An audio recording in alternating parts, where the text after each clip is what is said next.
Mungkin Allah tidak mengabulkan apa yang kita inginkan, tapi Allah selalu mengabulkan apa yang kita butuhkan. Dan itu yang harus kita suntik dalam mindset pola pikir kita.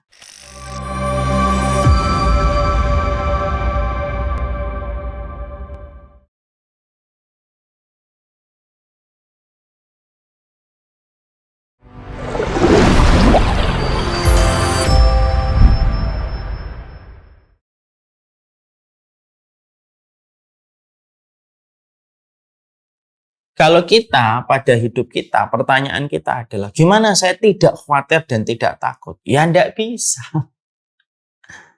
Karena Rasulullah Shallallahu Alaihi Wasallam sendiri pun juga bersedih. Ada namanya Amul Husni, tahun kesedihan. Rasulullah Shallallahu Alaihi Wasallam pernah merasa khawatir, gitu ya, ketika terjadi dalam ujian-ujian dakwahnya, terutama ketika perang Khandaq. Kan Rasulullah ketika perang Khandaq juga tidak tahu kalau pasti-pasti akan menang dan musuh nanti akan dikirimkan angin. Lalu akan memporak-porandakan kemah mereka. Lah kalau Rasulullah tahu bahwasanya nanti Allah akan mengirimkan angin yang memporak-porandakan orang-orang musyrikun, ya Rasulullah tidak usah susah-susah membuat Khandaq kan. Dan ketika membuat Khandaq ataupun parit pada saat itu, Mas, semua para sahabat itu merasa khawatir dan ketakutan karena mereka baru kali itu akan diserang begitu banyak jumlah koalisi. Karena perang Ahzab itu atau perang Khandaq itu disebut Ahzab karena berkoalisi itu. Jadi namanya koalisi itu dari dulu kebiasaannya orang kafir itu berkoalisi.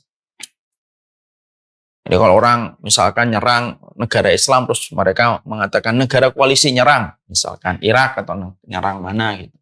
Nah dulu tuh memang sudah disebut dengan Ahzab.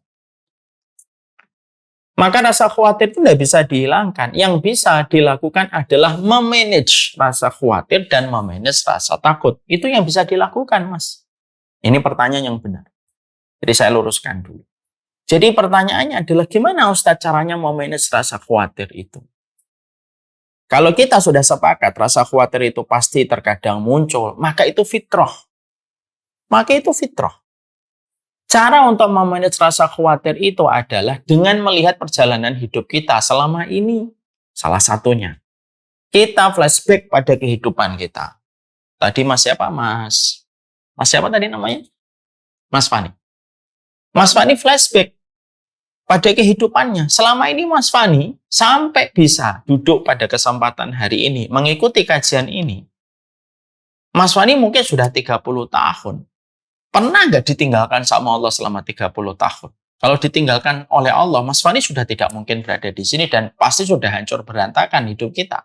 Ataupun jasad kita sudah hancur berantakan. Tapi kita masih bisa duduk di sini. Saya umur 43, mungkin Mas Fani umur 30 atau 35 atau 40. Kalau masih bisa di sini, itu berarti kita selama ini dalam flashback kehidupan kita tidak pernah ditinggal sama Allah. Mungkin Allah tidak mengabulkan apa yang kita inginkan, tapi Allah selalu mengabulkan apa yang kita butuhkan. Dan itu yang harus kita suntik dalam mindset pola pikir kita. Mindset pola pikir kita. Allah memang nggak ngasih apa yang kita inginkan. Bukan karena Allah nggak mampu, karena Allah tahu apa yang kita inginkan itu nggak cocok untuk kita. Ya. Yang akhirnya nanti kalau dipaksa dikasih, bukan menjadi kebaikan, tapi justru akan menjadi sebuah kerusakan. Tidak setiap yang nikmat itu baik untuk kita. Minuman soda itu nikmat, tapi baik nggak untuk kita? Tidak baik. Gula-gula yang manis, gula gali, dan berbagai macam gula yang membentuk glukosa, itu disenangi oleh kita. Tapi baik untuk kita? Belum tentu baik untuk kita. Maka sesungguhnya kita harus betul-betul flashback. Oh, kehidupan saya selama ini dijagain oleh Allah terus kok. Nikmatnya Allah juga terus banyak. Setidaknya saya punya sisi-sisi yang membuat saya selalu bersyukur kepada Allah atas nikmat yang Allah berikan. Mungkin memang saya tidak sebagaimana. Mungkin saya memang tidak semegah Nabi Sulaiman.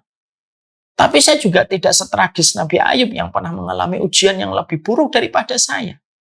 Mungkin saya tidak semegah Nabi Daud ketika punya kerajaan, tapi saya juga tidak setragis Abu Kilabah hari ini. Lalu apa yang menjadikan saya memiliki, apa yang menjadikan rasa khawatir itu membunuh saya? Kalau Mas Fani merasa khawatir terhadap rezekinya, ada orang yang mereka datang dalam kondisi yang lebih parah daripada Mas Fani, tapi masih bisa tersenyum ketika minum kopi. Dan itu sudah cukup membuat kita ditegur. Oh, ada orang yang jumlah gajinya jauh lebih rendah daripada saya, tapi minum kopi masih bisa tersenyum. Dan masih bisa nikmat dalam tidur. Karena sekali lagi, kita harus yakin. Allah mungkin tidak memberi apa yang kita inginkan, tapi pasti mencukupi apa yang kita butuhkan kalau kita bersandar kepadanya.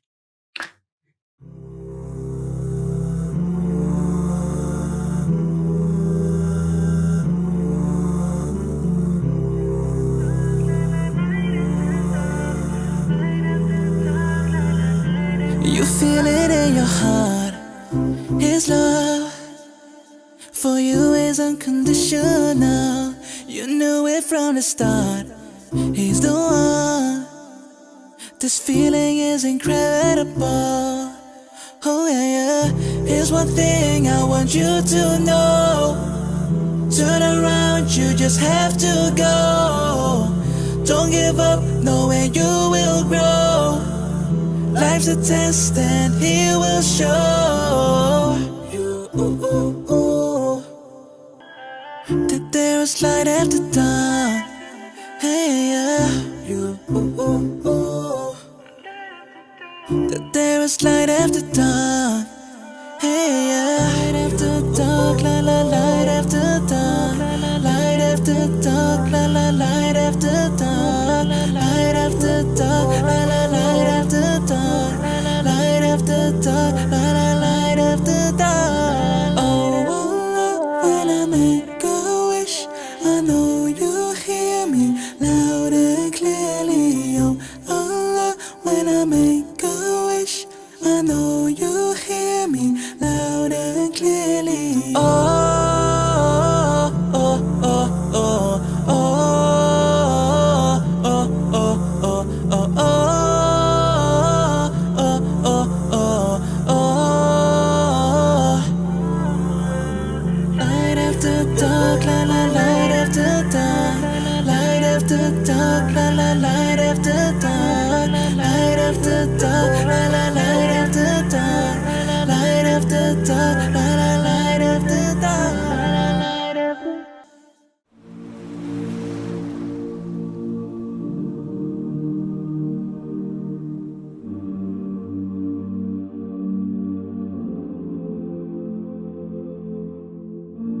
I've been holding for so long,